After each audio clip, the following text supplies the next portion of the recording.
Hey guys Jatin Nevla this side from Kishore Indore. स्वागत नंदन अभिनंदन डोरन आप सभी लोगों का बहुत बहुत स्वागत है।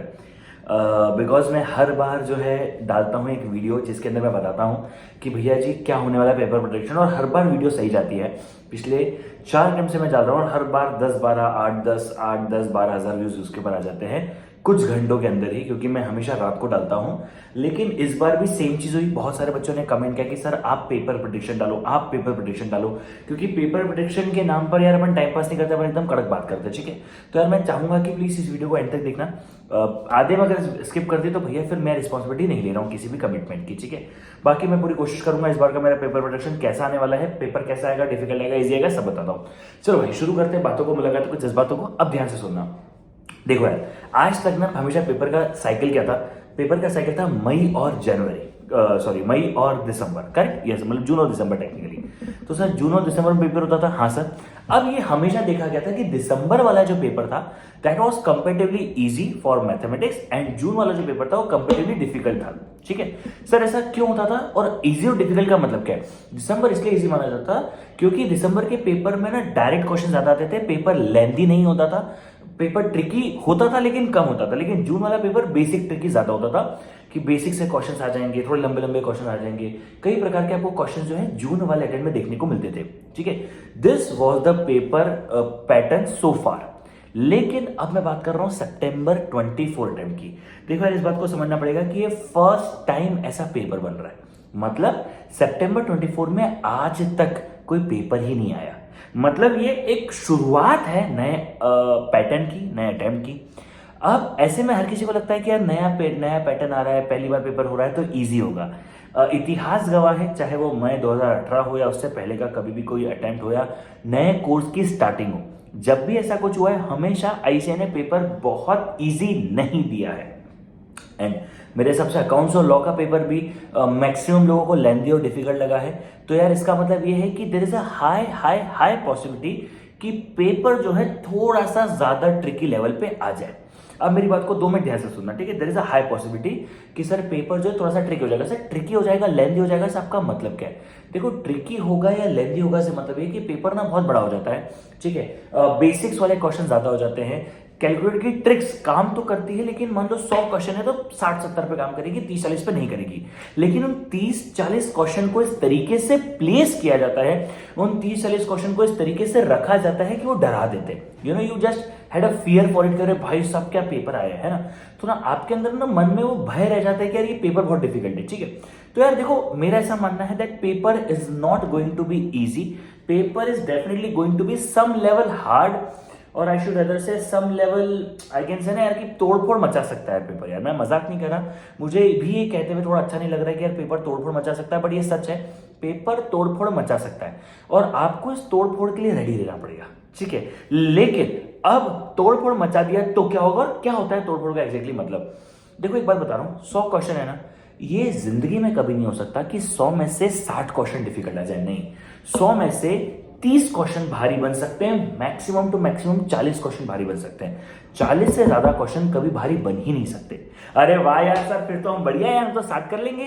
करेक्ट सर, वो कौन से चैप्टर डिफिकल्ट होंगे किसी को नहीं पता। मैं आपको बताता हूं, टोटल 40 क्वेश्चन डिफिकल्ट होंगे। अब उसमें से 40 क्वेश्चन या 30 क्वेश्चन या 20 क्वेश्चन, एक्चुअली में 20 क्वेश्चन डिफिकल्ट हो तो भी अच्छा ही पेपर होता है, लेकिन इन 20, 30, 40 क्वेश्चन का ना प्लेसिंग बहुत बढ़िया होती है कि आपने शुरू का 1-2 क्वेश्चन किया, डिफिकल्ट लगा, फिर 3-4 क्वेश्चन आए, फिर डिफिकल्ट क्वेश्चन दे दिया, तो आपका मनोबल गिराया, थोड़ा सा बढ़ाया और धम से गिरा दिया। ठीक है, तो आप लोगों को ना खुद के ऊपर डाउट होने लगता है, आप लोग ना खुद के ऊपर ट्रस्ट नहीं कर पाते हो, आप लोग ना खुद के ऊपर उतने मिस आउट कर जाते हो। यार मिस आउट हो जाता है पेपर के अंदर, यार अब क्या कर रहा है, पेपर तो डिफिकल्ट लगे यार, या ये तो हो ही नहीं रहा है क्वेश्चन। अब मेरी बात को ध्यान से सुनो, आपको क्या करना है? See you have to do only one thing, relax, chill. ठीक है, एकदम शांति, है ना? आपको पेपर कैसा भी है, मैं आपको एक बार गारंटी के साथ दे रहा हूं, आपको अपने 40, 50, 60 क्वेश्चन मिल जाएंगे। ऐसा देखो, मैं एक बात बता रहा हूं, क्योंकि हर किसी के लिए अलग अलग डिफिकल्ट चैप्टर हो सकता है, किसी को परम्यूटेशन कॉम्बिनेशन डिफिकल्ट लग सकता है, किसी को इजी लग सकता है। तो ऐसा ना कोई लिस्ट नहीं है कि यार अपने ये चैप्टर डिफिकल्ट आएंगे, ये चैप्टर इजी आएंगे। हर किसी का अपना अपना माइंडसेट है, हर किसी के लिए अपनी अपनी चीजें होगी, तो आपके लिए भी चीजें बदल सकती है। ठीक है, सो डोंट थिंक यार पेपर डिफिकल्ट मतलब ये चैप्टर छोड़ दूं, नहीं। एक बात बहुत ध्यान से सुनो, एक बात बहुत ध्यान से सुनो, सुबह सुबह एग्जाम हॉल के बाद अपने दोस्तों से डिस्कस मत करना तूने क्या पढ़ा क्या नहीं पढ़ा, ये बात एकदम भाड़ में जाए। ठीक है, किसने क्या पढ़ा क्या नहीं पढ़ा ये इंपॉर्टेंट तो है ही नहीं। Now coming to second point, sir paper को ना एकदम शांति से, आई थिंक अब 15 मिनट मिलना चालू है, गहरी सांस लेना और पेपर को पढ़ना पहले। ठीक है, सी मैं एक बार बता रहा हूं, क्या आपको 100 के 100 क्वेश्चन अटेम्प्ट करने हैं? तो आंसर है नहीं। आपको 100 के 100 क्वेश्चन तो अटेम्प्ट करने ही नहीं है। सर 100 के 100 क्यों नहीं करने? अबे 100 के 100 क्वेश्चन करके करोगे क्या? आपकी नेगेटिव मार्किंग भी तो होती है। सो यू आर नॉट, मतलब see you don't have to solve lot of questions, आपको शांति से क्वेश्चंस करने हैं। ठीक है, हाँ सर। तो भैया जी एकदम ध्यान से पढ़ेंगे क्वेश्चंस को, हो सकता है जल्दबाजी में गलती हो जाए। ठीक है, तो हमें सबसे पहले सिर्फ और सिर्फ 55 या 60 क्वेश्चंस करना है। 50, 55, 60 what ever it be. Question paper उठाया, पहला क्वेश्चन देखा, काउंट नहीं करना है, काउंट नहीं करना है। पहला क्वेश्चन देखा डिफिकल्ट लग रहा है, बाद में करूंगा, दूसरा तीसरा करो। चौथा पांचवा क्वेश्चन देखा लेंथी लग रहा है, बाद में करूंगा। जो जो आ रहे हैं, जो जो श्योर शॉट आपको लग रहे हैं ना कि यार ये मुझे आता है, ये मुझे आता है, ये मुझे आता है, पहले फेज में वही करो, पहले फेज में करो। नाउ काउंट मत करना, क्योंकि काउंट करोगे तो हो सकता है डर लग जाए या ज्यादा करने लग जाओ। काउंट मत करना, लेकिन 1 से लेकर 100 तक के सारे क्वेश्चन सॉल्व करना। मेंटली सबकॉन्शियस माइंड का टारगेट होना चाहिए 50 हो जाए तो भी चलेगा, 55 हो जाए तो भी चलेगा, 60 हो जाए तो भी चलेगा। 1 घंटे के अंदर आपके 50 क्वेश्चन के आसपास ये खत्म हो जाएंगे, या 1 घंटा 10 मिनट के अंदर, इस ज्यादा टाइम नहीं लगता। उसके बाद अब मान लो आपने पहली बार में 55 क्वेश्चंस कर लिए, फिर से पेपर पढ़ना। पहले ये सोचना था 55 हो गए, क्या ये 55 के 55 सही है? मतलब खुद भगवान भी आ जाए तो इनमें से एक भी गलत नहीं निकाल सकता। हाँ, मतलब अब बढ़िया किया आपने। अगर भगवान भी आके गलती नहीं निकाल पा रहे ना, तो इससे बढ़िया कुछ नहीं है। अगर भगवान आके भी गलती नहीं निकाल पा रहे, मैं बता रहा हूं वापस से, इससे बढ़िया कुछ नहीं है। So this is a very good thing guys, 55 के 55 सही होने चाहिए। ठीक है, अब 55 हो गए, हाँ पहले सोचो भाई मैं पास हो गया, हाँ टेंशन खत्म हो गई, हाँ अब वापस से पेपर उठाओ और वापस से पेपर उठा के देखो कि भैया मैं और 5-10 क्वेश्चन कर सकता हूं क्या? कंपलसरी नहीं है, नहीं हुआ एक भी क्वेश्चन चलेगा। सुनो मेरी बात, पेपर डिफिकल्ट और ट्रिकी के अंदर फर्क क्या होता है मैं आपको समझाता हूं। लेंदी भी हो सकता है और बेसिक्स वाले भी हो सकते हैं, जिसके अंदर ट्रिक्स अप्लाई नहीं करती, जिसके अंदर हर एक चीज को लिख के सॉल्व करना पड़ता है। तो यार ये सब ना आपको उलझा देंगी। सिर्फ एक बात बताऊं, पेपर कितना ही भारी आ जाए, कितना ही आसान आ जाए, कभी भी डरना नहीं है। जो डर गया समझो मर गया। ठीक है, ये बात रखना। तो आपको डरना नहीं है, you have to just take a chill for the paper, you have to just relax, just take a chill, एकदम शांत रहो, एकदम रिलैक्स रहो, माइंड को एकदम रिलैक्स रखो। समझ में आ रहा है क्या बात को? So guys I would just suggest you with this thing कि यार रिलैक्स रहो।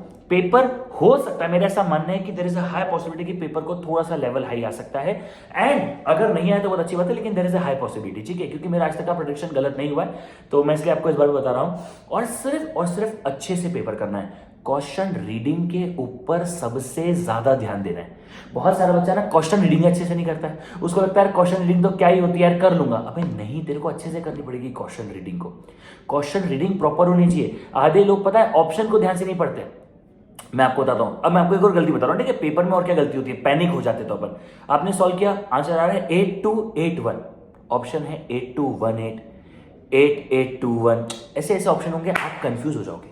So don't get confused, stay focused. मैं अगेन एक बात कह रहा हूं, बहुत ज्यादा क्वेश्चन नहीं भी करोगे चलेगा, सही क्वेश्चन करोगे वो इंपॉर्टेंट है। ठीक है, सो पॉसिबिलिटी मुझे ऐसा लग रहा है कि पॉसिबिलिटी है कि थोड़ा सा पेपर भारी हो जाए, but still guys stay focused, paper को अच्छे से पढ़ना, अच्छे से करना है। ठीक है, चलिए आज के लिए इतना रखूंगा। I think that's all, thank you so much, bye bye, take care, guys, मिलते चलो, बाय बाय। कल पेपर खत्म होने के बाद सबसे पहले इस वीडियो के कमेंट में आएंगे और कमेंट में आके बताएंगे कि पेपर कैसा गया, कितने मार्क्स आने वाले हैं, क्या आने वाला है। एंड खुद के ऊपर विश्वास रखो, अभी से ही खुद को बोलने लग जाओ दैट यार I am going to score more than 100 marks, I am going to score, sorry more than 100 बोला, I am going to score more than 80 marks, more than 70 marks. Just you know like manifest करो। Manifestation का मतलब होता है जो सोचते हैं वो होता है, तो सोचो, अच्छा सोचो। ठीक है, सब अच्छा होगा। चलिए bye bye, see you, take care guys, bye bye bye bye bye.